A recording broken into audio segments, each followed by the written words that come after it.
yourself. Hey, everybody, it's another episode of Go Flix Yourself. My name is Ben Konowitz, and with me, as always, is the Fredo Corleone to my Don Corleone, Bradford Oman. Hey, that's me.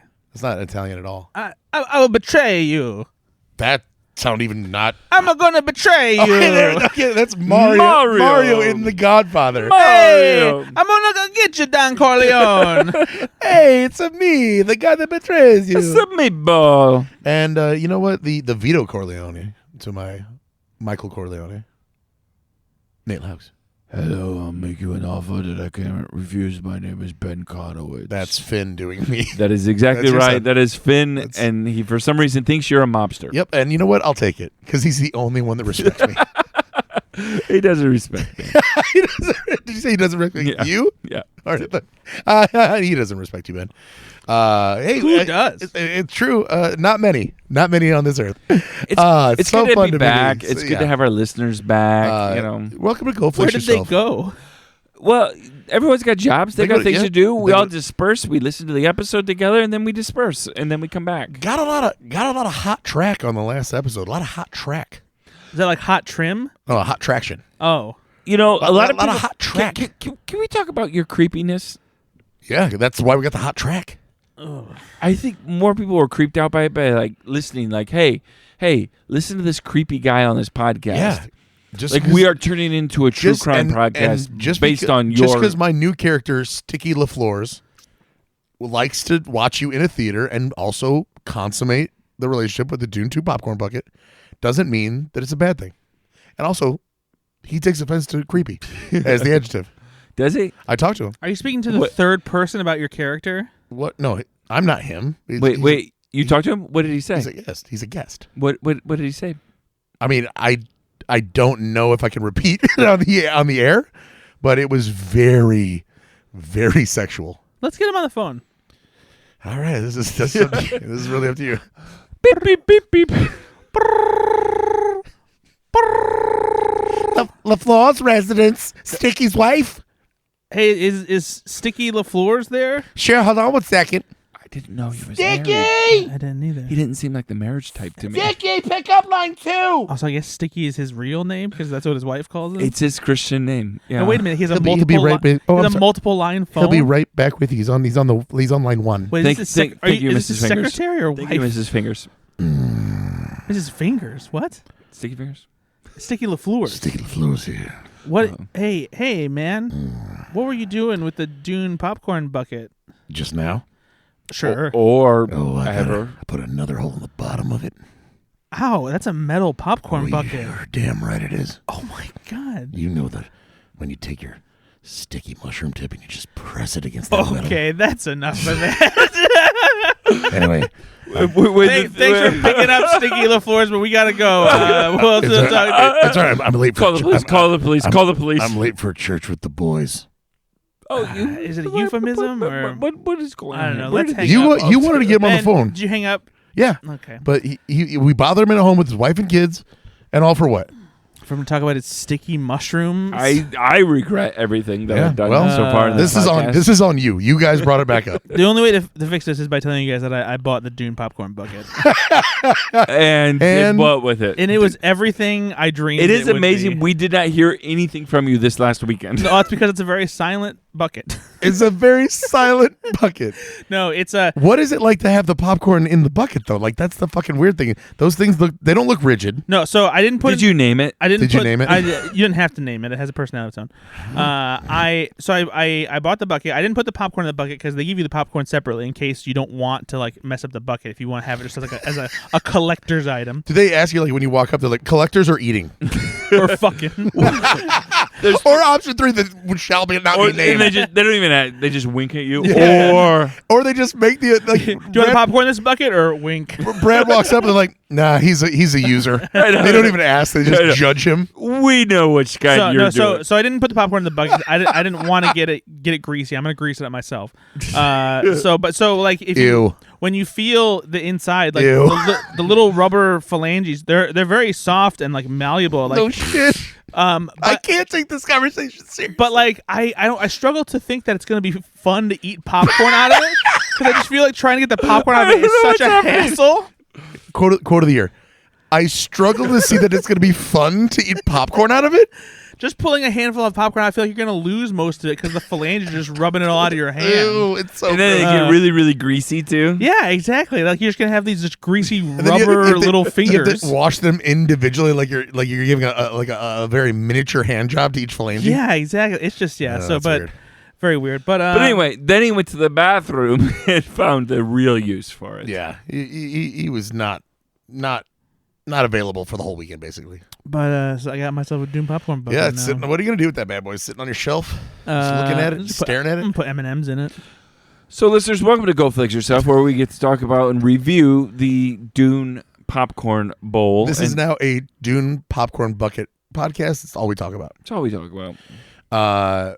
Nate, did you bring a sponsor? I did. What's your sponsor tonight, buddy? My good attitude. This show is now sponsored by Nate's good attitude. Mm-hmm. Ugh. Yeah, that check bounced. Yeah, no thanks. All right, Brad, what do I'm we got? delightful. My grandma says I'm delightful. Well, let me ask you. Ben, what's your favorite Girl Scout cookie? Thin Mints. Yeah, that's the correct answer. Yeah. Nate? Put those freaking Thin Mints in the freezer. Wait a night. Eat them the next day. It'll be the best thing you've ever had. Even better answer. Yeah, honestly, that's a There's better only answer. one answer that was better than Ben's answer, and that was it. Yeah, Yeah, fair. I love Frozen Thin Mints. I just did that yesterday. I went grocery shopping, and they were at the front of the thing, and they were like, "Do you want to buy it?" I was like, "I'll have 2 boxes of Thin Mints." I'll take all of them. How many you got? I'll take them all. Lay off me, I'm starving. I get it. I'm fat. No, hey, you're big boned. You are not fat. You're corpulent. That's so Husky. That's so rude. I had to wear husky pants when I was little. Corpulent. That's like a corpse. That is a It bad just word. sounds like how you describe a corpse. I don't know. Rotund. Voluptuous. Husky. He's voluptuous. Curvy. curvy. Plus sized. I like your curves and all Hammy. your edges. Hammy. That's just because I have an odor, and you know that. If you smell like ham, I love ham.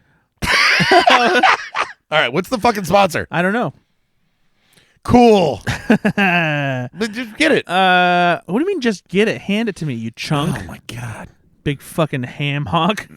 So this No, is it's Skippy. these are Skippy peanut butter bites, but the flavor I'm not going to tell you. You're gonna have to guess after you put a little peanut butter ball in your mouth. It might be inspired by a little conversation we just had a second ago. So Let me try these. give it a little crunch in your mouth, crunchy peanut butter I hope balls. it's a good one. You know, before this podcast, so we do 2 episodes on SNL nights where there's a new episode of SNL. We do our 10 to 1. Yes.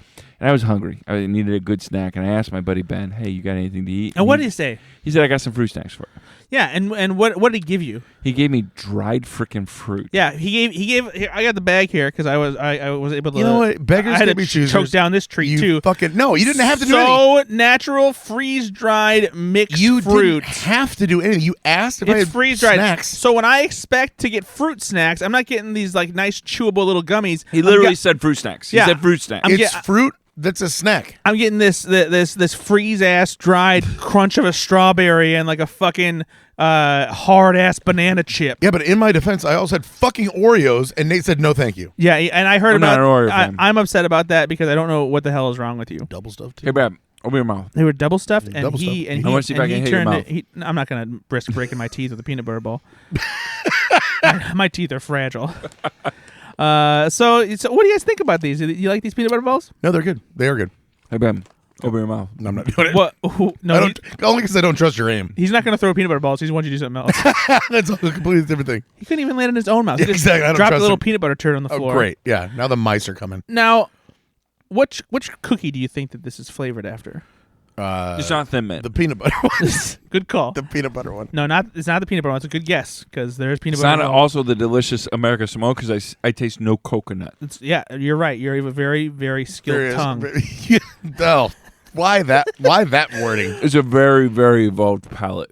That's what I wanted to hear. Not you have a good skilled tongue. What do you mean? I want to give him a compliment. I do It's have- not a compliment. Yeah, it is. Okay. You don't want to hear that? Someone tell you have a skilled tongue? Not you. I don't want you to say it. I just want you to have confidence in yourself. I want So, Ashley to say that. I don't want you to I'm say going to guess it is some kind of... I think they have a peanut butter type of cookie. I don't remember what it's called, though. So yeah, this is Is based it- on one of their newer cookies. It's called the Adventureful, and That's it's good. it's a chocolate cookie base with peanut butter dollop in the middle of it, and then a little chocolate drizzle. A on dollop top. of daisy, yeah. Yeah, and I think there's a little bit of caramel too. Actually, now that I think about No, it. it's Caramel. caramel. No, there's 2 A's in it. So It you, doesn't matter. There's It's lots. caramel. You know what? There's a K in Oh, wait, knife. who the fuck goes around There's a saying, freaking like, K in hey, knife. Did Do you want to say have knife? Do you want to have a caramel apple? What are you fucking rich? Knife? no Caramel. caramel apple. Be normal. Say caramel. No, Carmel is a town in Indiana. Yeah, no, it's... And yeah, and in that town they say caramel because they're No. rich and bougie. No, they absolutely don't. They say croix. I didn't. That town in Indiana is French Canadian. Yeah. It's in French, like. Croissant. They're French like. I like it. So there you go. Adventureful's peanut butter bites. They Yeah. have 2 other Girl Scout Thanks, Skippy. inspired flavors. They do have a Samoa one, and they have the chocolate peanut butter one. And then the regular peanut butter bites, they have one that has a pretzel center and one that has a graham cracker center. Have you tried those? I've tried the pretzel one. Pretzel one is very good. I bet the American Samoa one is delicious. I have tried that one too, and that one is good. That one is probably my favorite of the Girl Scout flavors. I As think. it should be. Yeah, delicious. So Right, if you done. check them out in stores, they're in the peanut butter section. All right. No, it's movie time. What's the last movie you saw? You know what? I watched a movie that is not what I was assigned. Why didn't you watch the assigned movie? Because I assigned you a movie. You that assigned me a movie, but I you- thought really deeply about this. You did not think deeply at all about No, this. You were very I flippant. even prayed about it. You were very flippant. You just He prayed about it. But fuck you. No, you didn't. Because I said- if that's how you pray for people, stop doing it. I said, Lord, give me a movie Stop for doing Ben it. to see. And You were so know what? dismissive. You know what? The movie that Brad had to watch last week. I guess you watched it this week. No, And so I said, fuck you. I'm watching The Godfather, and I watched The Godfather. And this was the second week that Nate did that for assignments because last time you guys had just watched Self-Reliance, and he was like, Oh, Brad, yeah, go you get know what, Brad. Brad, you can watch Self-Reliance. no, Brad. you said- not even care about us? No, I do. But here's the thing: is That was not the answer I wanted. That sounded even more flippant. flippant. Yeah, exactly. I do. no, Brad, you said I want to see Self-Reliance, and I said, you know what, Brad, I'm going to give you a gift. That's not how that That works. is not even close to And how it I played want. out. I'm going to You're assign the you. only one in this room that remembers it that way. I'm going to assign you a film that you want to see as a gift to you. This Because it was is your birthday. revisionist It was also history. your This is birthday very coming up, and I revisionist. said, "Here is a film." That's also your called There was Self-Reliance. no mention of my birthday when I was assigned Self-Reliance. Because you don't ever listen to me, and so Ben was like, "Hey, I need a film." Nate, you said, well, that worked. And then, So I'm going to do it again. And it was like, you know what? It's Ben's birthday. Yeah, so your birthday's coming up in July. No, So Ben, you've had a hard season, and so I wanted to give you a film that I know that Brad and I both enjoyed, and Yeah. we both really The liked it. Godfather. And And thank you it's- for it. It was It's great. also a film about people struggling to be themselves, and it's the thing that I pray most about you is that you feel comfortable being yourself. You're the worst person in this podcast. And so, And that's saying something. So all that said, how did you like the film that I assigned to you? The Godfather was great. Here's the thing.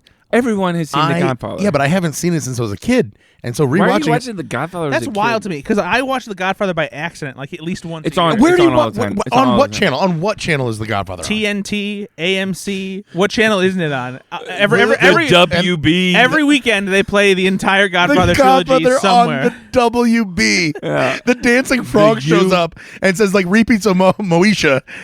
Coming. Channel 26, The U. It's on. No, that's the not what UPN happens. Power 50. Nope, that's not what happens. I would believe that it's on WGN. I would believe that Oh it's on yeah, that of course. Oh yeah, no, those are all mobster. Those are all like Chicago Exactly. movies. I think they did one time when they had Sven Gulli do it. It's like Bozo the Clown, The Godfather, Svengoolie, The Godfather Part 2. Yeah. That's just how I they remember did it. talking to somebody in college and asking like, "Well, you guys have like, you see Svengoolie," and they're like, "Who?" What? I didn't know it was just like And a then- Chicago. No, and thing. then you go like, wait a minute, hold on a second. 588. And then if they don't, 300. I mean, the Empire. Empire, like, The Empire. what are you talking about? We're not friends. You didn't grow up It anywhere near must be Chicago. Eagle Man. So anyway, Look at those low rates. the thing about The Godfather that I think is lost upon maybe a newer generation is it's not one of those things where it's a very famous movie, and so you got to kind of sit through it and be like, I mean, Seven Samurai, black and white film, you can respect it, but I didn't think that was a great movie to watch. Like, it wasn't exciting for me because it's from 1950 whatever, and it just didn't it doesn't hold up in that way because action films have come a long way. But I respect it for what it was. This movie literally kicks ass. There's something earth-shattering that happens like every 15 minutes in this film, and it's 3 hours long, and it doesn't ever stop. It's fucking awesome. So it's not just this nostalgic, oh, it's a good movie for a lot of reasons. No, it's fucking awesome, and if you've never seen it, you should watch it. Yeah, I agree. It's fantastic. It's an indie film, right? Yeah.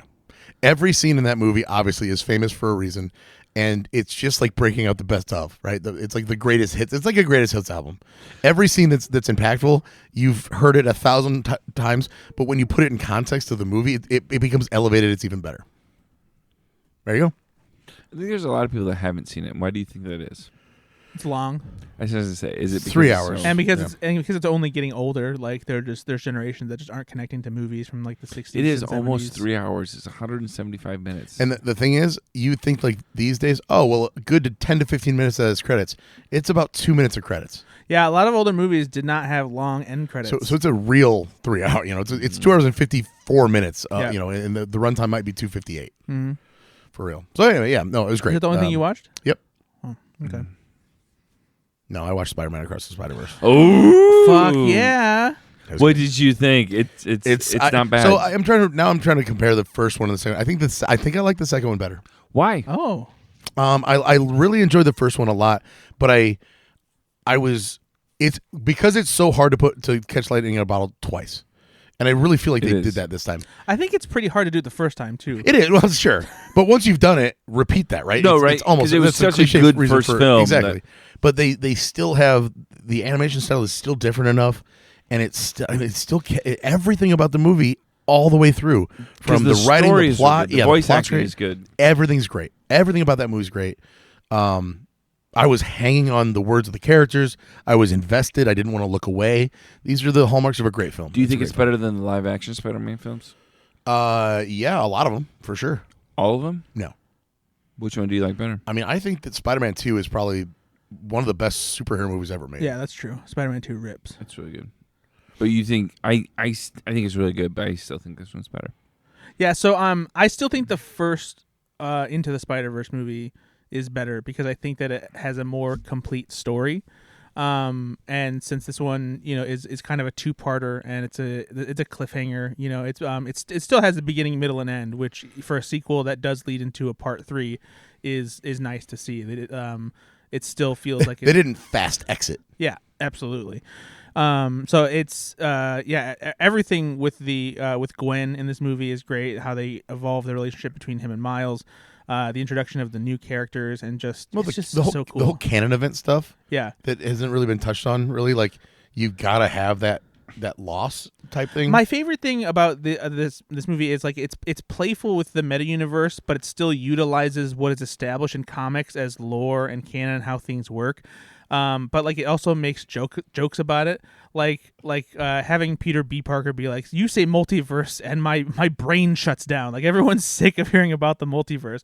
But I think in this one in particular, what I do love about that is challenging the idea of on a meta level of what people view as like what is integral to telling a superhero story, especially about Spider-Man, because like. The people who have made Spider-Man movies have been so strict about sticking to like telling the origin story again and like Uncle Ben and all that stuff, and like breaking canon is necessary. Like doing these stories where like Miles Morales is different, and so like the idea of breaking canon and having it be something cool and not something that you're trying to force upon people or saying no, this is how Spider-Man is supposed to work. The only other origin story that's more played out is what? Batman, by far. So Spider-Man and Batman share that same fate of, yeah, one is a Marvel property, one's a DC property, but they still beat the fucking origin story over your head over. Why? And yet we still don't know what happened to Batman's parents. I think that he gave her a pearl necklace in an alley. Ew. I know, right? That's a weird superhero origin story. He has a lot of money. Trust me, you don't have to have a lot of money to give anybody a pearl necklace. Leave that in. Nope, leave that in, Nate. You leave that in. We're not editing that out because that's fucking perfect. I have no idea who that was, but turn your fucking ringer off. That was an alarm, actually. Oh, God. Yeah, saying this podcast is going on too long? Yep. Oh man! If the podcast is still going on at this point, you got to get out. No, that's great. But yeah, I love Across the Spider-Verse. Yeah, It's just, I love Batman. I mean, I love pearl necklaces. Yeah. Nate, what's the last movie you saw? So I did get to see a movie that I was a little surprised that I didn't love the first. I turned it off after the first 15 minutes. I'm going to say this. Wait, you turned it off after the first 15 minutes? Yeah, I rented a movie. Emmanuel in Space. No, I wouldn't have turned that off. No, you would have because you're done with it after about the first 15 minutes. If you're like me. I like to wait for the second scene. It's usually better. And you're watching for the acting. Have you? By the way, have you ever actually seen any softcore stuff like that, like No. on Cinemax? Oh yeah, when I was a teenager. When I was sure. thinking, like Emmanuel in Space, my parents had HBO, they had Cinemax, Yep. and so like We know you're wealthy. okay, midnight on Cinemax, though, like Emmanuel in Space was a real thing. Oh, That's no. Oh, softcore. Trust me, I'm not saying it out of not knowing. It was A so lot of formative experiences for Brad. I was very much like that's a silver spacesuit, and I am hard as a rock. Brad very much had his own Dune popcorn bucket when he was 12 years old. There's a reason that like the role play that I do is very space themed. No, I actually we got the movie channels. It's I busted an astronaut. Oh, we got we got the movie channels for free for a long time, and my signature move was putting a tape in the VCR overnight and just hitting record and leaving it on Cinemax. Did you really? Yeah, because it shows you two things. Number one, he's horny, but also fucking lazy. Like I'm just tired and I just want to go to bed. I can't stay up right now. Well, no, He's got to wait until his parents aren't there anymore. Yeah, because I'm just I didn't have a VCR in my room at the time, and the VCR that recorded was in the living room, and so you got like parents went to bed, pop a tape in, put it on Cinemax, hit record, have the tape the next morning, and I got a good 2 hours of Cinemax to watch the next night. Brad, buddy, we're so proud of you doing so good in school, and you're turning 13. What do you want for birthday?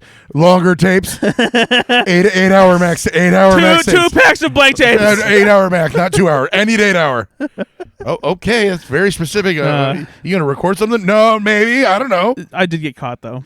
Did you really? Yeah. Where did you hide them? Huh? Where'd you hide them? No, I got caught recording. What? Who talked to you? Your dad or your mom? They both did. So Did they press play? no, they just I forget how that aspect of it played out. But I just know that I got caught. Was it super awkward? I mean, kind of. Because I find that in those moments, just best to look your dad right in the eye. Stare him down.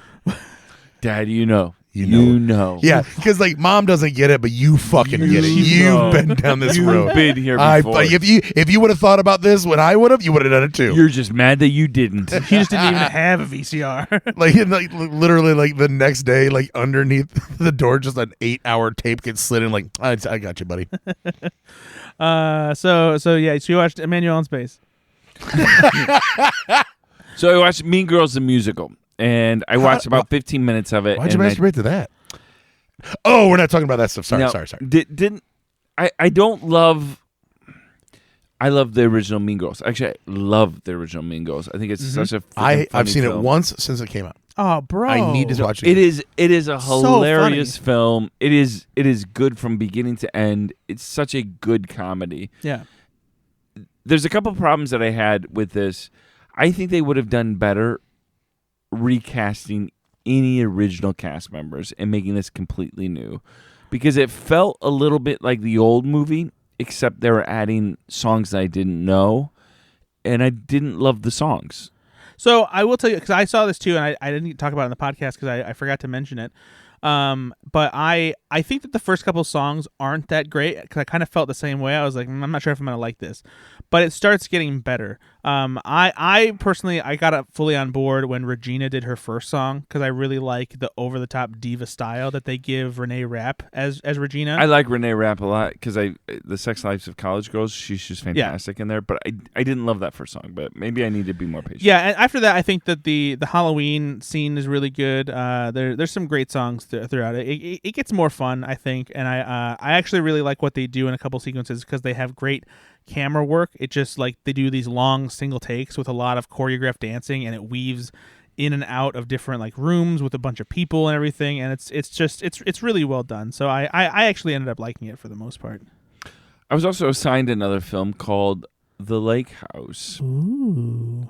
And this was assigned to me. This is a Rotten Tomatoes 30% film assigned to me by my friend Bradford Oman. And guess what? This is not a 30% film. not. No, it is a 30%.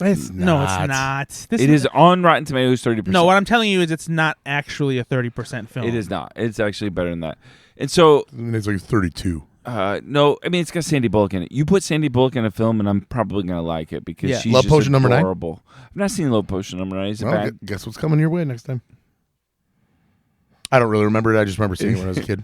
And thinking like, and by kid, I mean like I was right 13 going like, I would really like that. Did you think it was a Skinamax movie? No, I was just like, I would really like to have that potion. Sandy all Bullock the is ladies just so like me. charming. But you know who else does really well in this film? Keanu Reeves. He really does. He's not one noted as he's often criticized for. You know, like everyone loves the John Wick films, but he's not like doing any kind of like Oscar-worthy acting there. He's just kind of being himself, and he does a good job there. Here, he actually feels a little more than one-dimensional. Did you think that? He's charming. You feel like he's like just being a regular guy. Doing more Johnny Utah from Now, Point Break. I'm not great at describing films, but this film is a film that is a romance film that also has elements of kind of fantasy because there's time change in here as well. Time change. Time travel. Sorry. No. Sorry. From time now change. on, it's called time change. Time travel, fantasy elements in this as well. This is about a lake house. You know, my lake house is on Eastern Standard, okay? I live in Mountain Time. So when I send the letter, okay, she's getting it, but it's not 2 hours, it's 4 hours in advance. I'm in love with her. There are certainly the lake house. Brad, It's funny that he did that voice because the movie does take place in Chicago. Yeah, exactly. It is. You get some Polish sausage. It's the Lake Michigan house. I don't know why you guys are calling it the lake house. Did you know that Ditka visited this one time? Ditka has been here. Hand to God, okay? He left a sausage on the porch. We leave the sausage. So there are some holes in this. I was reading a review of this film, and they're like, there are some time change hole or time travel holes. Time change. To clarify, we'll quickly say what the movie is about since Nate didn't really explain it. I never do. Keanu Reeves is an architect. His family owns this lake house. He goes to stay in it to kind of like get away from everything.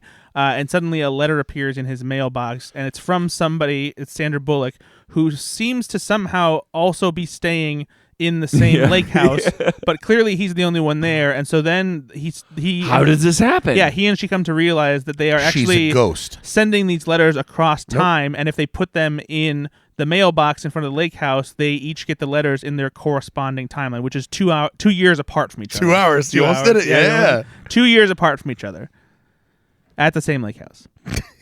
And so they time change. They exchange these letters. That's what they call the movie in Chicago. Time change. Hey, you guys want to go out there doing a special screening of Time Change? It's with that Sandy Bullock. Hey, is that's that robbery movie where Bill Murray's a clown?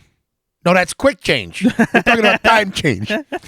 So then Thanos comes. Thanos comes. So they exchange these letters. They kind of start to get to know each other. They start to fall for each other, even though they can't really be with each other. They've never seen each other. They don't know what each other's look like. So do you believe that? Yeah. Can you fall for somebody that you've never seen? Yeah. How does it happens? It happens every day, my bud. What?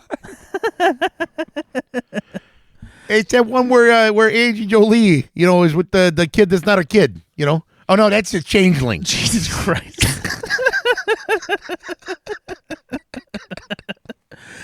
So did you like the lake house? This is my new character, Chicago guy that misinterprets what movies are. Oh, thanks, Bobby I kind of love that, Moynihan. actually. I kind of love that. It's better than the creepy guy you did last week. Sorry, Alex Pappas. That was creepy. This is basically Chicago's version of Anthony Crispino. Hey, did you hear about this? I actually did like this. It's a good rom-com, good act. Like the main actors. Only a little calm, mostly romance. Yeah. There's a little bit of It actually is a little more serious than I wanted it to be. I wanted a little more rom-com because Sandy Bullock's in it, and I love her. But I just really like this movie a lot. It's very charming. It's good. I don't know why it has a 30%. I thought it was a better film. Than People 30%. are just grumpy about romance. Hey, you remember that one that's got the Bateman guy and the Ryan Gosling? No, Ryan Reynolds. The change up. That's a change up. You're right. Sorry about that. God damn it! This is fun because there's a lot of movies with the word change in them. I think we're starting to come up short. By the way, Short for any change? of our listeners that There's actually Short Change. Now that's a movie directed by Michael Mann, 1989. It's a little bit of a soft edit there. You'll see. I don't think that's true. It's not true at all. But you say it authoritatively. Yeah, no, I almost we do believe in you. Chicago. This new guy from Chicago, pathological liar. You're gonna know. You're gonna learn. You're gonna learn. Oh my god. Oh, my brother's a cop. Is there anything else? My brother's a cop, and I will use that. Did you see anything else, Nate? No, that's all I saw. What did you see?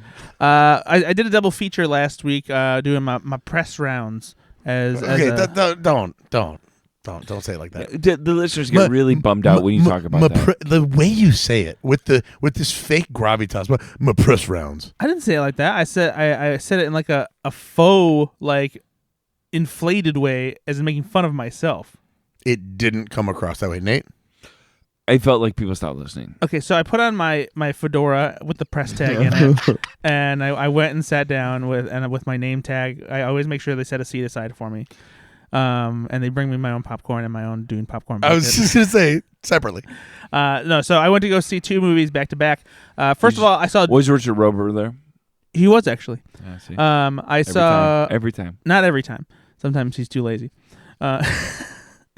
Wow. I saw Dune Part 2, which is coming out this week. Got to see that last week. And let me say, as somebody who I did not love the first Dune movie, I liked it. I think it's a solid sci-fi adventure, but I don't have like a history with the Dune books. I'm not, in love with the David Lynch adaptation, and I thought this one was just fine. It felt like half a story. It felt like was it half a story because it was half a story? It's part 1 of 2. Yeah, but part 2 of 2. Right? Like we just talked about, though, across the Spider-Verse, you can still have a beginning, middle, and end. Sure. This didn't really feel like it had a proper end. Sure. And I honestly don't remember, and I'm sorry, but this is not a bit. I don't remember, did the first Dune end on a real big cliffhanger? Or was it just like the story's going to continue? Not a big cliffhanger, but it ended in such a way that it's set up like that more was to come. I'll say this: it wasn't satisfying at the end. So would you have preferred more of a cliffhanger because like it's not a satisfying end? Just be like, there's going to be more. No, it's just the third act feels anticlimactic. The big stuff happens in the middle of the second act, and there's not really much exciting about the third act. So I would say yes. I would have preferred. I want something. Oh my god! I clear can't wait to see the cliffhanger next. that this is not the end. Yeah, because the first film it kind of ends, and you're like. Okay. Oh, okay. But having said that, I must say I loved Dune Part 2. I think it's incredible. I think it's a fantastic sequel. I think it ups the ante from the first one. I think the action is better. I think the story is better. I actually think Timothée Chalamet is fantastic in this movie. He was one of the things that took me out of the first one. I didn't believe him as... I agree. I didn't think it was a bad performance. I just didn't buy into him as like this character who's going to become this hero. This movie really forces him to step up to like prove that he can fulfill that role. And at the very beginning, and I'll admit that even early on, I'm just like, I don't know how this is going to work. But he really comes into the role, and there's moments here where like he has to like yell and be intimidating. For Diagon Alley! And yep, that's one of the lines, one of the famous lines. But no, the way he screamed and like the way he gets intense, and I was thoroughly impressed by Chalamet in this movie. But don't you think though that probably the biggest difference though is that Christopher Walken's in this? On the opposite end of the spectrum, actually, Christopher Walken gives a very subdued, laid back performance, as he often does. Well, not really. The spice. But it's everywhere. Yeah. The worms under the ground. Put that thing that looks like a Bose speaker. What are you doing now? You sound like you're like some kind of like weird cat from like the Rat Pack now. Hey, I'm a weird cat from the Rat Pack. There it is. All right, done. But no, it's this movie. Dune. This movie was fantastic. I also recommend seeing it at a theater that has like the best sound system available, because I saw it with Dolby Atmos and it fucking blew me away. What about though watching it on my phone? Fuck off. I was listening to an episode of Smart Listen. I think Will Arnett said, I think we've reached the, or maybe it was actually Sean Hayes. We've reached the epitome of like people just fucking up how they're watching stuff, because he said he was on a plane and he saw somebody watching the newest Fast and the Furious just with no sound on his phone. It's like, what is that for? Like, what do you You do? can read it like a maybe, book. maybe he had the world's tiniest earbuds. You know what? You're right. I'll choose to believe that. We gotta hope for humanity somehow. It's true. So Dune 2. So Dune 2, it's great. See it. Go see it. Go see it. Love it. delicious. What else tasty. did you see? I also saw Drive Away Dolls. I saw it after Dune Part 2. This is the latest movie from one half of the Coen brothers, Ethan Coen. And even though this hasn't been fully publicized in the trailers because they can't because of Directors Guild rules, Trisha Cook is actually a co-director of this movie. That's Ethan Coen's wife. And she's also edited some of the Coen brothers movies. She's a short filmmaker in her own right. And so this is a movie starring Margaret Qualley and Geraldine Viswanathan as two lesbians who end up in kind of a caper because they drive a car across country that has some stuff in it that they didn't know about, and so they start getting chased by nefarious people. It feels like your typical kind of Coen Brothers movie, mixing some comedy with crime, a little bit of surprise violence, some a tinge of absurdity. But you have these two lesbians in it, and so that adds this whole new dynamic of like what their relationship like, and there's very funny stuff, such as like Beanie Feldstein is in it, and she's like a scene stealer. She's hilarious in this movie. But it's like it's sexy, it's cute, it's funny, it's very enjoyable. It kind of reminded me of this kind of like caper that used to come out like in the late 90s. And I actually came to find out that that's because the script has been in development for so long that it was written in like the mid 90s, and so like that's why it has tinges of that. But I really enjoyed it. I liked it a lot. It's fun. It's a very, very fun movie. I have a question that I want to ask, and I'm not sure if I'm going to ask it right. But the clitoris. Yeah. Okay. So we talk about what are you doing to the clitoris? What the fuck was that? Someone touched his clitoris. That was so off-putting. Don't ever do that again. Don't ever tell me about off-putting. I won't. Don't you ever fucking tell me. I had to listen to a podcast episode last week with you in it. Oh, that's true. I forget that you have to edit this one. So just I edit this one. You didn't have to. Yeah, share wait it. a minute. Yeah. I listen to our episodes. I don't. Oh, that's unfortunate. Brad doesn't even do it. He edits them. Yeah, I listen to the parts I cut. So representation is a big deal, especially in Hollywood, but also in business.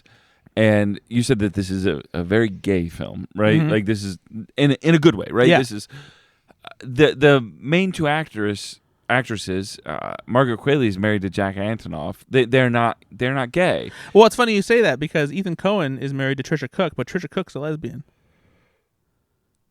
What? I don't think the math works for Ben either. Yeah, that's not a joke. That's a real thing. You can't marry. Well, you can clearly, but Obviously they can. So was she a lesbian when they got married? As far as I know. Is it? But am I allowed to ask? Is it like a marriage? Like if somebody foreign, is it a marriage of convenience? No. You could just be friends. You could be friends. You could just be friends. But they're married because they love each other, and then they also have. But I love Nate, but I don't. Do you want to get married? They also have other partners that they sleep with. So I don't want to sleep with Ben. Well, no, we would be married, and then you would be dating a married person. people don't sleep together. Like right? I would be dating somebody, you'd be dating somebody, and then married people do not sleep together. Talking about birds. yeah, my parents don't sleep together anymore. Either. Yeah, your dad's dead. I get it. Wow, sorry. don't just gloss over that joke. That was a great joke. That was a joke. I'm sorry. Piece of shit. I'm sorry. And this on the day of my daughter's wedding. This just seems like it is an opportunity to cast. We have many queer actresses and actors that could have been in this film. For sure. I think for me what it is like having actors and actresses play a different sexual identity isn't necessarily the same as trying to have like a white actor play a black character or something like that. Like there's some more flexibility there. This often happens in American Indian where a Hispanic actor or a Latina actor will get of course. cast as an American And I Indian. think in this case it's more like I think that it's better if you can have someone who is lesbian, gay, queer, trans play those roles, especially because those kinds of roles made specifically for those communities of people don't come around very often. Yep. So if you have straight people taking those roles, it feels a little bit unfair. Big gay films aren't made often, right? And but at the same time, it's like there's no reason that like a straight person can't play a gay person, and vice versa. There's been plenty of gay people who have played it straight in movies for a long time. You know, some that we didn't necessarily know until later. But like, so I don't think it's quite as like an affront, you know, to do that. I think obviously gay and queer and trans and lesbian actors would prefer that they get to play those roles more often, and they should try to give it to those people. But sometimes, you know, you cast the best person for the role, and you also sometimes you get down this really far down the rabbit hole where it's like, I can't believe they didn't cast a real deaf quadriplegic person of color. And you're like, well, that's a very limited. There's 3 people in the world. But I will say though that is something too that should be considered. No, but when you get down that like a very specific, of course, yeah. But of course, somebody in a wheelchair, there's plenty of people in wheelchairs that could have that role. Yeah, that there's always going to be a line as far as like there's not too many actors that can do that because they just don't exist. Right. But when you're talking about like that is a Native American, so that person should not be Mexican who plays that or whatever. Or prominent, LGBTQ actresses, you think of Kristen Stewart or something like this. That doesn't mean that all of those actresses have the availability or they want to do an indie film that had a budget of $4 or $5 million. It wasn't. That's not like Kristen Stewart is always playing, gay characters. Exactly. I'm just saying, I understand what you're saying. I just hold on. Not a bit. Kristen Stewart's gay? I'm not joking. I really didn't know that. I heard it here first, Ben. She's gay. You got no chance. I don't know if she's gay or bi, but so you're saying there's a chance? Well, I don't think that really matters for you. Let's just dumb and dumber this thing here. But I do believe she is not interested in me. Okay, no, that's all I need to know. That's fine. I don't know how to say this like in a way that will not hurt you. But she's not into me. Okay, I get it. But I know it. she's dated men and women. Oh, and so you're saying? Oh, she probably dated pretty attractive men though. Like, would you say? Like when she dated a guy, he was probably not like. Not. I mean, she dated Sparkle Fingers. She's never come out and said that she is gay. Well, I'm not going to put that category on her then. But she does embrace this concept of having like a queer identity, and like it seems like she's kind of fluid as far as like. So you're telling me there's a chance? Yeah, Ben. Sure. Okay, that's all I really. That's the reason I brought it up. Yeah, sure. She is. I don't know if she's ever, like you said, Brad. Well, we don't need to put her in a box then. At the very least, I don't know if she's ever self-identified. She has certainly dated publicly men and women. Yeah, so like she's bisexual basically. Okay. Well, again, Ben's got a chance. But she's not. I don't want. How do I say this without breaking his heart? I mean, Nate just kind of tried. You're not her type. What's that? No, I mean, but hold on. What does that mean? Straight or gay? Yeah, I know, but that's kind of what I'm saying. Like, what does that mean? Well, what about me specifically? And be mean. I was gonna say it's the fact that your belly's hanging out of your shirt right now. I just pulled it down. I just pulled it down right before you started your Coke and whiskey. Just pulled it down because I was like, he's gonna talk about my gut check. And the fact that your basketball shorts are falling down your ass too. They're not doing that. Are they really? They're not. All right, hey Brady Bear, did you see anything else? Fine. Yes. I watched a movie assigned to me by my good friend Ben. And when I tell you what this movie is, you're just gonna be like, "Yeah, that tracks." Is there anybody that gets shot in the film? I am so sick of you guys saying no. something like that. When I tell you why, you're gonna be like, "Yep, it's fucking stupid." Is there any action in this film? No, this is not one of those movies. This is more of a bro, let's make that money movie. Oh yeah, he loves those. Yeah, this is a movie. It's Love called Love-a-duh. This is a movie called Boiler Room, and this is a movie that I imagine Ben watching on repeat in his room, like right after Rounders, like just going back and forth. Yes, nailed it. Yeah. Also, a movie called Pool Hall Junkies. You throw that in there, a little bit of the guy from Silver Spoons is in that one. Jason Bateman. No, Jason. Was it Rick Schroeder? Oh, he turned into like a right wing. Yeah, right-wing guy. Definitely, maybe before he became a right wing nut job. What movie in college did you guys watch over and over again? Rounders. Garden State. That's the difference, losers. And I also watched Swingers a lot too. Swingers. Is that a Wayne's World sequel that we didn't see? That's Wayne's World 3, Swingers. I watched Boiler Room, which is Diet Wolf of Wall Street. And very much literally that, because this movie is inspired by Jordan Belfort and the Stratton Oakmont firm that he created, but they couldn't use his name or any of the real things because they didn't have the rights to it. So it's like a fictionalized version of what was happening, where he created this firm that was like selling cheap stocks to people and basically scamming them out of their money. Penny stocks. Yeah. And so this is a little bit more of the sympathetic version, because Giovanni Ribisi plays a character who kind of gets caught up in it, thinks he's found like a good job, and he's like learning the ropes of like being a stockbroker.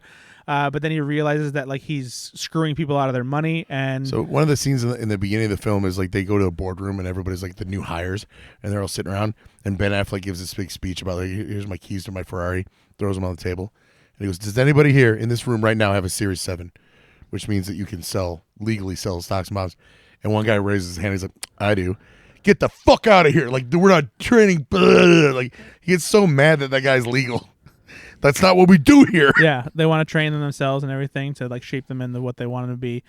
And so this movie has like a lot of like late 90s, mid 2000s stars like Giovanni Ribisi and Vin Diesel, Scott Conn, Tom Everett Scott, and Jamie Kennedy. And Ben Affleck. Within the first 10 minutes of Ben this movie, Affleck is a star still today. So yes, and so is Vin Diesel, and so is Giovanni Ribisi. Vin Diesel's not what? Fucked all the way off. Scott Conn. He's Scott Conn. What is Scott Conn been? Hawaii 5-0, baby. Yeah. Okay. Ocean's 11, 12, and 13. Yeah. I mean, put that in your pipe and smoke it. In the last 5 years, what is Scott? Hawaii 5-0, baby. Is that a TV show? Yeah, it's on CBS right after Jag. Why? Right before Blue Bloods. Why are you guys watching? We fucking love CBS. CBS and their entire lineup of Jag and Blue Bloods. Magnum PI. Suits. No. I'm looking at Brad like, help me, I don't know. But no, NCIS? Sure. Nah, I don't know if it's still on. That's but NBC. No, that was definitely CBS. You shut your mouth. That's CBS all day long. So, I within the first 10 minutes, I knew why Ben liked this movie because Scott Conn, a lot of bros. Scott Conn drops an N-bomb. It doesn't hold up. And I'm sure. Jamie Kennedy does his black guy impression. Okay, to be fair, bros saying the M word and doing black guy impressions is Ben's bread and butter. The last time I saw this movie was like 6 months ago, so I don't remember any of that. The movie doesn't quite dig into like the nuance in the way that Martin Scorsese does. What? What? That's crazy. The one thing that was so funny to me too is for all of the like cliches that this does of like dudes being dudes as far as like just making money and like being dicks and doing whatever they need you to get by. There's only one prominent female character in this movie played by Nia Long, and even when they show the dudes just like being assholes, they're not like hooking up with chicks or like sleeping around like that. Like in Wolf of Wall Street, you fully see the roster of all of hookers the debauchery, and doing the drugs and all that sort of stuff. Margot Robbie. There's a scene in here early on where they are on a bus and it's like a big party bus and they're all just like being crazy and they're all drinking and doing drugs. Not a woman in sight. Just dudes hanging out with each other. This is a sausage fest, huh? Yeah, just a huge sausage fest on a bus. Well, I don't know if you remember, but there's a Simpsons episode with a steel mill. Yeah. And this movie's called Boiler Room. Yep. So. That's fair. Okay. Yeah. Just want to put that out. I get it now. But yeah, this movie it's fine. It's definitely a product of the time it was created in 2000. It does suffer from the fact that they couldn't really tell the full story of Jordan Belfort at the time because it was still unfolding. It was still happening. Would you say it's remarkably better or slightly better than The Wolf of Wall Street? Neither. Equal to. So yeah, the one thing it does, I don't know if I'd say better, but at least more prominently than Wolf of Wall Street. Go on. Is it shows the other side of the equation of the people that they're hurting, right? As far as like how they're screwing people out of their money, and it kind of tries to make amends because Giovanni Ribisi makes it right with the one guy that he does learn that he screws over, but it's like, yeah, but that's like one person out of like hundreds of people that you screwed over. It doesn't make you better. Yeah. When I first got to California and was doing like in-home sales, I didn't know any better, so I didn't know that like the products I was selling were just marked up, and it was a scam company, but I just didn't know. And I still, I'm not joking. And when he found out, he didn't care. Oh no, I made so much money off them. No, I quit immediately. But when I found that out, that was probably like 2007 to 2008. Now what is it, 2024? So let's say it's 12 years, 14 years later. I still think about a couple of those people, because I had them signed up for like GE financing for like 25% on it, and they can't get out of that. It was my first sales job. I thought this is what it is. This is good, and I still think about them a lot. Like I was that person. I screwed them over. You know, Ben, I feel like there's a lot of identifying between you and Giovanni Ribisi's character, because not only was he suckered into it thinking like, oh, this is like a good job and I'm doing a good thing here, but he's also just endlessly trying to please his dad in this movie. Yeah, and here's the other thing. That movie came out when? 2000. And I started with the scam company in 2007. So did I learn my lesson by watching that movie? No. So movies don't work. But it just took some time. No, I got it. Yeah, So yeah, Boiler Room. Watch Wolf of Wall Street. I don't disagree. All right, Ben, it's your turn, buddy. What? For what? Oh, he's right. I don't get it.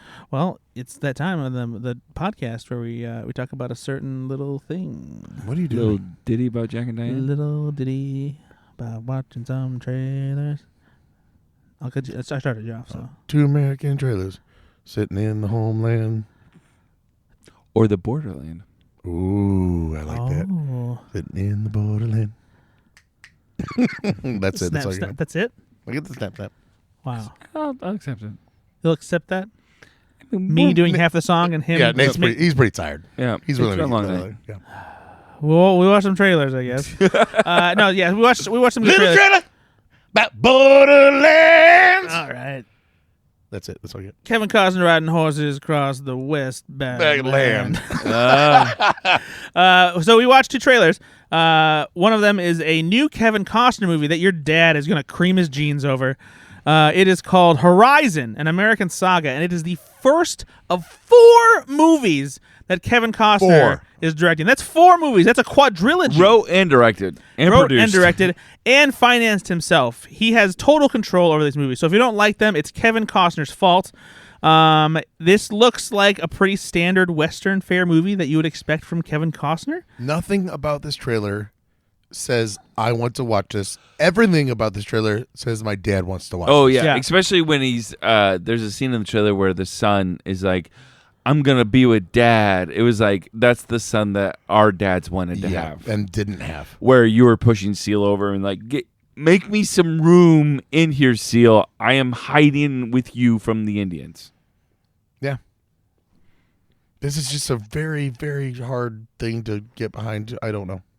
I will say that it's not a hard thing to get behind. Actually, I think it looks fine. I think it looks really beautiful. It looks like the cinematography looks like a solid Western. I don't mean that. Like, I don't think it's problematic. I think it's hard to get by because there's 4 of these. No, I know. Like, what the fuck am I signing up to? It'll be months in between, but it could be fun. Years, right? No, months. They're doing a unique thing where they're going to release them all in the same year. Wait, what? Yeah. Yep. So they shot this movies all at once? Yeah. Oh, okay. Wow. But here's the thing: is call me a diva. You're a diva. All you want, but I will not go to a theater to see a Western that Sam Elliott is not in. I mean, you don't know if he's not in like part 2 or 3 or 4. Yeah, you don't know that. And I'll go see that one when he is. Okay, that's fair. But you're going to be lost. I need a Western with Sam Elliott. Wait, you think that he's not going to go and watch the My first one loss. before he goes right. to the second one? I know, Nate. Ah, that's funny. I'll say this. It looks I like the paint third by one. numbers. I like the third one. It looks- Sam Elliott was in it. I don't know what happened in the first 2 because I will not watch This them 'cause looks he was very not in it. paint by numbers. It's supposed to tell the story of the 4 years of the Civil War, what was happening out west, right? We talk about a lot of what's happening on the East Coast where the Civil War was being fought. This is the 4 years during the Civil War, what was happening as people went more out west. That's an interesting enough premise. I'm interested as a history person into that. It looks pretty paint by numbers, though. It should be fine. Yeah, it should be fine. We'll see. I'm not. It's a passion project for Kevin Costner. He's been wanting to make this for like 30 years. Yes, so. and I'm not the biggest fan of Casey. Oh, you're gonna love our game then. Oh no. Because Clint Eastwood famously sat on Unforgiven because William Money, the guy that he plays in that movie, was just too old, and Clint Eastwood wanted to play him himself. So he bought the rights to it in the 70s, and sat on it for 20 years. Just to so wait that guy out. He could age into the character. That's what Clint Eastwood did. Kevin Costner, passion project. I don't know that. Just because you want to make something for 30 years, it doesn't mean that it's going to be good. That's true. I don't know if he had the money to make it then, but now he's got all that Yellowstone money. Yeah, probably that Man of Steel money too. Mm-hmm. Yeah, Kevin Costner after Prince of Thieves definitely didn't have any money. Well, 1991, he had plenty of money. He spent it on Waterworld. Yeah, which was a critical and box office success. Yep. All right, the second trailer, Borderlands. AKA Kate Blanchett. What are you doing? Oh, Kate Blanchett stars in Suicide Squad of the Galaxy. It is Suicide Squad of the Galaxy, and I'll go see it, and I'll love it. Here's the thing. This is an It Eli will do Roth nothing movie. new, and I'll still like it. So I'm not super optimistic. Also based on a video game, which doesn't have a good track record. Oh, they Yeah. just what was it? Twisted Metal that they just made on TV show on Peacock. Yeah. Which actually got decent reviews. I didn't. I heard it actually was did decent. not like it. I haven't or watched it yet. Did not I hate actually did not like it. No, I watched it. I did not hate it. I actually liked it. First 3 episodes, I thought it was It really actually reminds me of this trailer quite Yeah. a bit. This trailer does have style. I think I would have been excited about this. If you had never seen Army of Thieves. Or no, because I still haven't seen Army of Thieves. What's the other one? No, if I hadn't already seen Guardians of the Galaxy or Suicide You Squad. cannot use a 70s song in a trailer and not get like gummed. Now, I will say one thing I have heard is that Borderlands, Gunned. Borderlands, the video game, did come out before Guardians of the Galaxy, and the style is very much that kind of thing of like classic music and like this ragtag team of like criminal misfits essentially. So, do we give him a pass? I don't know. I'm gonna see it. I will see it. I don't necessarily say give him a pass, but like you still have to make your movie within the pop culture world you're operating in. So like someone's already done this. So, yeah, like, but see, they haven't though. Like, because that's like saying like the source material needs to be changed. it's not that the source material needs to be changed, but the way you adapt it doesn't have to be like just like a retread of what we've already seen. That's the thing though. I disagree, because if I come out with something that is 70s rock music and a weird galaxy type thing, and then somebody else has a huge budget thing completely different than me that maybe stole some elements from me without even giving me any attribute to it, then why can't I do my own thing? Tell that to all the movies that came out after Star Wars and tried to replicate Star Wars success and failed miserably. But that you're telling me that like if a movie was coming out after Star Wars, but then the canon material predated Star Wars, you should still give that movie a shot. There's a little worry I have is they had this film. Eli Roth made this film. It was like 2.5 years ago that he made this film. They did a lot of reshoots. And that's what worries me is but at the they same brought time, You say Eli Roth like it's something that shouldn't worry you right off the bat. That's the thing that worries me. No, but they then brought in Tim Miller to do the reshoots, and he controlled everything. And I think There- changed something. Well, Tim Miller's a good director. No, that's what I'm saying. Tim Miller's So- an okay director. He's not terrible. He's I know. good. That's why I said he's an okay director. But it sounds okay like sounds mediocre. it He's sounds like okay. some He's better than substantial okay. stuff that he did, though. So we'll see. I reshoots can be good for a movie. Reshoots save movies. Reshoots can make bad movies better. It doesn't always bode well, but it's not necessarily a death sentence either. 2 full weeks There have of reshoots. No, lots. Trust me, lots of movies have 2 full weeks of reshoots. They're honestly built into the production schedule for blockbusters. Honestly, now. Boiler Room, so many reshoots. But no, it's my concern is that there were apparently a lot more troubles behind the scenes, and that like the word on the street as far as like how the movie was not very good, and I just don't know if they're going to be able to save it. Video game movies are tough not to crack anyway. It's going to be a lot of Kevin Hart looking away from the camera and saying lines to fix things in dialogue. So yeah, I don't know. The cast is fun. I like seeing Cate Blanchett in a role like this. That's pretty cool. She's obviously playing Star-Lord. But I don't know. I'll see it. I'll give it a chance, but I'm not excited about it. I'm hopeful, but I agree. Kevin Hart like looking away from camera, going like, "Oh my god, I can't believe that guy that's been with us the whole time died, and we'll never see him again." That's a pretty big reshoot. So I'm in. You gonna see it? I'll see it, not in the theater, but I'll see Not it. in the theater. I thought you were gonna try and get back to theaters this year. I am, but not for this. What are you gonna go see? Horizon. The Way of the West was fun. Wow, I'm gonna go back for anything remember else. What's the name of the? Horizon and American Saga. Yeah, bad name. When do these movies Speaking come of out, that, Nate? this one comes out. Borderlands comes out August 9th, so it is technically, I guess, a summer blockbuster, right? Horizon and American Saga comes out June 28th, and then I think another one comes out later in the year. Yeah, a couple months Within later, a year, I think all 4 of them are essentially going to come out. So Yeah. the other 2 will come out next year, but it'll be, I think, somewhat within a year's time. Yeah. So speaking of, guys, I do have a game for you. Shit. Yep. And so, Wait, shit! No, Yeah. I love based it. on Kevin Costner, 'cause we have not played a shit. Kevin See? Costner game.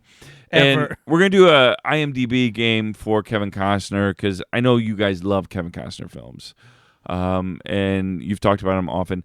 Who would you actually compare today to Kevin Costner in career trajectory and Back acting in the day? abilities? Yeah. So who would be the Who young would be cast? Kevin Yeah, Costner? who would be cast in that role that Kevin Costner played? Chris Pratt. Okay.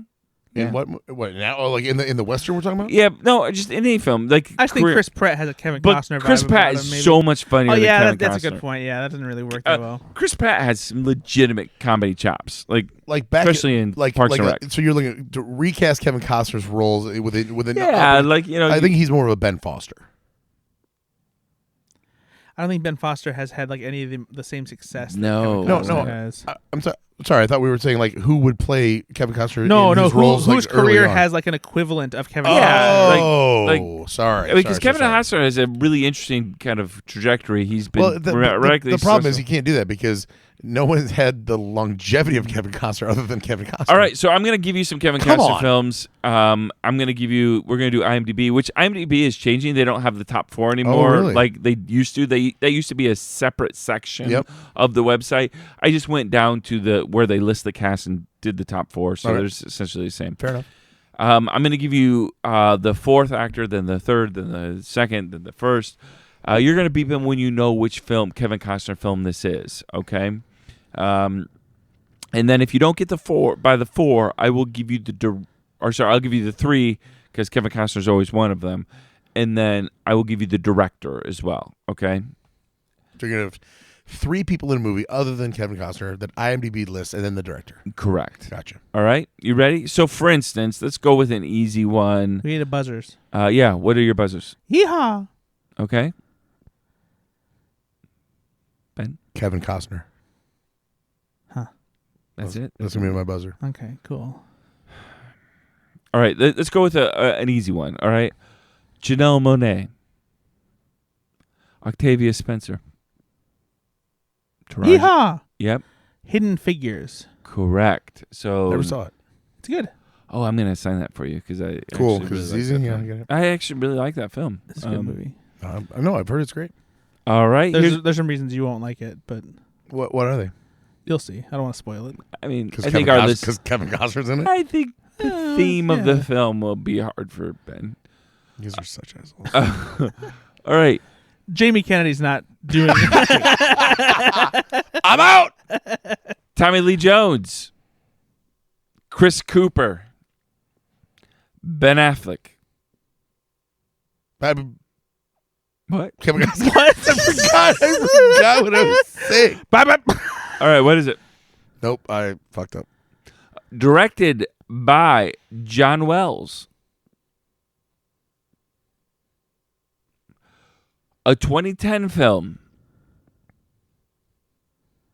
Tommy Lee Jones, Chris Cooper, Ben Affleck, directed by John Wells. All right. Tommy Lee Jones in 2010 with Kevin Costner. Yeah, and Ben Affleck. What? Why don't you guys like Ben Affleck and Tommy Lee Jones? What the fuck What was movies? okay, Brad? Name a movie that Ben Affleck and Tommy Lee Jones I know, are in. that's the thing. It has a Regardless of 68% on Rotten Tomatoes. wow. Called The Company Men. Yeah, I never saw that. Now that I've heard the title, I know what you're talking about. But yeah, I wouldn't have ever been able to guess that. All right, let's go to a different one. Gary Oldman, Gail Gadot, Ryan Reynolds. Kevin Costner. Director, yeah, go ahead. That's gonna be Red Notice. Do you think he was in Red Notice? I don't know. Gal Gadot and Ryan Reynolds weren't I they? think it's Gail Gadot. Were they in Red Notice or whatever? They were. So there you but, go. That's what I don't know if Gary Oldman was, though. they play, like the super spy agency presidents. This will give it away. Directed by the great Ariel Vroman. Oh, yep. You ready? I can give you that it was a 29% on Rotten Tomatoes in 2016. It's probably animated, Brad. Nope, it was not. All right, I'm I'm going trying to to help you. Criminal. What? That's the name of the movie. Yep.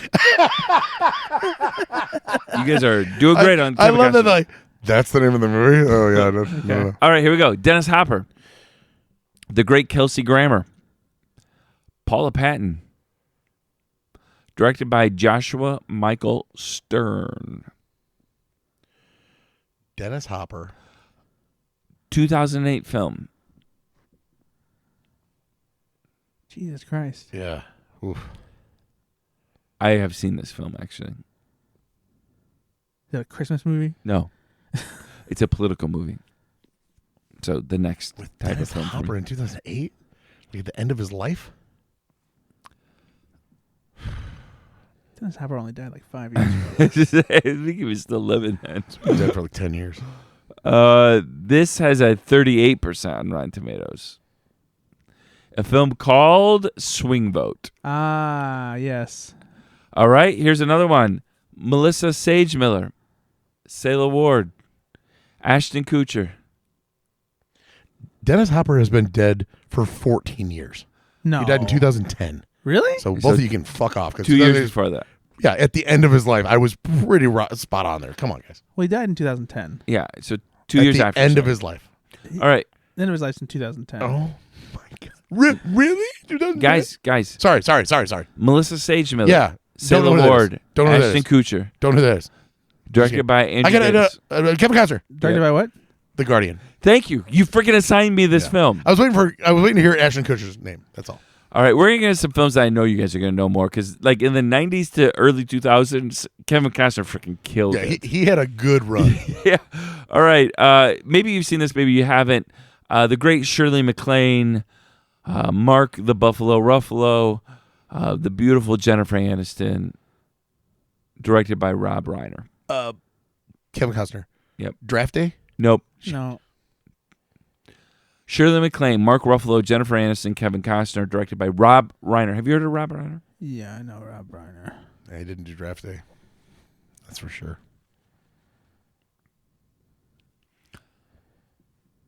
Are you ready?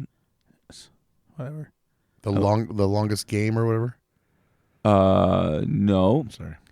It is a film with 21% Rotten Tomatoes. Rumor has it. Oof, Ah, I thought it was a sports movie. All right, here's another one. Jenna Malone, John C. Reilly, Kelly Preston. I had a crush on Kelly Preston after the Tom. What was that Tom Cruise one that she was in? I forget. Jerry Maguire. Yeah. Directed by the great Sam Raimi. Sorry. Jenna Malone, John C. Reilly, Kelly Preston. Directed by Sam Raimi. 46% on Rotten Tomatoes, 1999. This sucks. Yeah, we're really bad at this. Yeah, I thought you guys Kevin would. Costner doesn't make movies anyone cares about. For the love of the game. That's the longest game thing that I was just saying. Jesus Yeah. Christ, who the fuck cares? Was that his 7th baseball movie? I know. Cheech Marin. Yeehaw! I said yeehaw first. Fuck. What? Tin Cup. Correct. It is Tin Cup. Jesus Christ. Tina Majorino. Tina Majorino. Majorino. Yeehaw! Yeah. Because you know who that is. Waterworld. Thank you. Oh, you're such a dick. Lexi Randall. Wait. Yeah, you know what? When you said Dennis Hopper and I didn't say Waterworld right off the bat, what the fuck is wrong with me? Lexi Randall. Mayor Winningham. Elijah Wood. Yeehaw! Yep. The War. Correct. See, now we're getting him. He's on a roll. Brad's got them all now. All right. David Andrews. Gene Hackman. Dennis Quaid. Directed by Lawrence Kasdan. Yeehaw! Yeah. Ooh, no, I don't think this is right, though. What? No, it's not. 1994 film. No. Kevin Costner. Yep. No Way Out. No. Shit. Are you ready, Brad? Yeah, I don't know what it is. Wyatt Earp. Yeah. there you Oh, go. wow. All right. Here's another one. TJ Lothar. Laura Dern. Clint Eastwood. Directed by Clint Eastwood. Today I learned that Clint Eastwood directed Kevin Costner. Yeah, I had no idea. Mm-hmm. No Way Out. I don't know. A movie called A Perfect World. Okay. Oh, yep. I do remember we all that movie. that I've now. actually seen that Oh, movie. yeah. All right. Walter Matthau. Jack Lemmon. Gary Oldman. Directed by Oliver Stone. Yeehaw. Yeah. JFK. Correct. Here's another one. That's the top four? Yeah, that was the top four on That's that insane. one. Christian Slater. Mary Elizabeth Tiziano. Yep, sure. Morgan Freeman. Directed by Yeehaw! Kevin. Yeah. Robin Hood, Prince of Thieves. Correct. Nice. Amy Madigan. Fuck me, he cleared it. That's a great line. What'd you say? Amy Madigan. Oh, yes. Ray Liotta. Uh-huh. James Earl Jones. Yeehaw! Yep. Field of Dreams. Correct. Nice. Tim Robbins. Kevin Costner. Yeah. Bull Durham. Correct. Sean Connery. Robert De Niro. Yeehaw. Yep. The Untouchables. Uh-huh. Nice. Nicely done, Brad. Tom Berenger. Glenn Close. The great Jeff Goldblum. Another Kevin Costner film directed by Lawrence Kasdan. I don't know. I don't know this one. Sorry. No way out. 1983's The Big Chill. Ah, shit. That's what I thought it was before when you said Should have guessed it then. fucking nuts on my ass. Whoa. So, good job for you guys. Yeah, we got 4. Yeah. I wonder if our listeners knew any more. Probably not. But Kevin Costner's got a lot of money because he's apparently producing a ton of films. 4 films. Horizon, Horizon 2, Horizon 3, Horizon 4. Horizon and Mank. then Deep Horizon. Deep Horizon. So, not big fans of Kevin Costner on this podcast, apparently. But Sorry. I'm not really that sorry. I mean, I don't dislike Kevin Costner. There's nothing wrong with Kevin Costner. He's just not great. He's just got one thing that he does. Yeah. That's all. I'm disconnected from everybody, so I'm just going to be this guy who's kind of, grumpy. Yeah. But But he'll save the day at the end. sometimes. Do you like Bruce Willis better? Yeah, Yes. definitely. Okay. Well, guys, thanks for listening. We really appreciate it. We know how much your time is valuable, and that we appreciate that you spend it with us. And if you appreciate this podcast, you can rate us 5 stars on iTunes or Spotify or Hoot Tunes or Sound Blast. Hoot tunes. Please give us 5 stars. Subscribe. Tell your friends. Tell your family if they like movies and they like laughing it up. We think that maybe you'll enjoy it with them. Dumbest way to end a podcast ever. Make sure you check us out on Twitter at Ethan_Anderton. That's me. And at slashfilm.com if you want to hear more about movies and TV that I write about and have opinions on. And Nate and Ben are online too. They do some stuff. We really don't much. Not but, really you a know, lot. They tweet and retweet. We just pretty much send Instagram reels back and forth to each other. That's really what we do. Tweet and retweet. But you're not wrong. all right. I'm gonna have another one of these peanut butter bites. Hey, Ted, that one movie with Jean-Claude Van Damme where he's a police officer in the future? Oh, no. Yeah, that's Time Cop. That's not Time Change. That's Time Cop. Sorry. Oh, Jesus Christ. Bye, everybody. Bye. Nah, cheating, eh?